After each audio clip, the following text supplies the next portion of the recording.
W.F. Howes presents an unabridged recording of The Soho Murder by Mike Hollows, narrated by Simon Mattacks. Chapter 1. Eric Thompson trudged along Romilly Street with his hands in his pockets and fury in his heart. In the distance, at the junction with Dean Street, he could see the ravaged remains of the parish church of St. Anne, a Soho landmark for more than 250 years, but now reduced to an ugly shell by Hitler's bombs. The eastern facade was still standing, as was the tower beyond it, but the roof was burnt out, and most of the side walls had been reduced to rubble. The magnificent stained-glass window that had once graced the church at its eastern end was now no more than a gaping hole through which the charred remains of the roof timbers were silhouetted against the December sky. If the mad Nazi tyrant had stepped out of the newsagents with the Daily Mirror tucked under his arm at that very moment, Thompson would gladly have shot him on the spot. If pressed, he would have to admit that the number of times he'd been inside the church could be counted on the fingers of one hand, but that didn't alter the fact that he appreciated beauty, and he remembered that window as a great work of art as well as craft.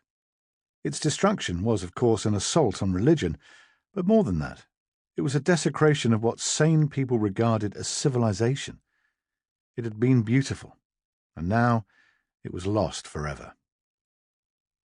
He turned right into Dean Street and continued across Old Compton Street, where the bitter east wind gouged his face like broken glass. Not for the first time, he resented the course his life had taken. Trying to build a property empire, however modest, in the 2 decades of economic crisis, political instability, and depression that followed the Great War had been an uphill struggle at the best of times, but the outbreak of war all over again in 1939 had put the curse of death on it. Since the beginning of the Blitz nearly 4 months ago, he'd lost 2 shops and the flats above them, and a third property had been severely damaged. Hitler had a lot to answer for. In the absence of the hated dictator, however, Thompson's rage of frustration turned instead onto Samuel Bellamy, the tenant from hell. What irritated him most about Bellamy was his constant quibbling about the rent and his uncanny talent for breaking fittings in the flat and damaging its fabric. Always, he claimed, by accident. Yesterday he'd rung to complain that his toilet wouldn't flush and had threatened to withhold his rent until it was fixed. Thompson's regular plumber was generally unavailable these days. There was so much demand for his services across the area that he could afford to pick and choose. And sample complete.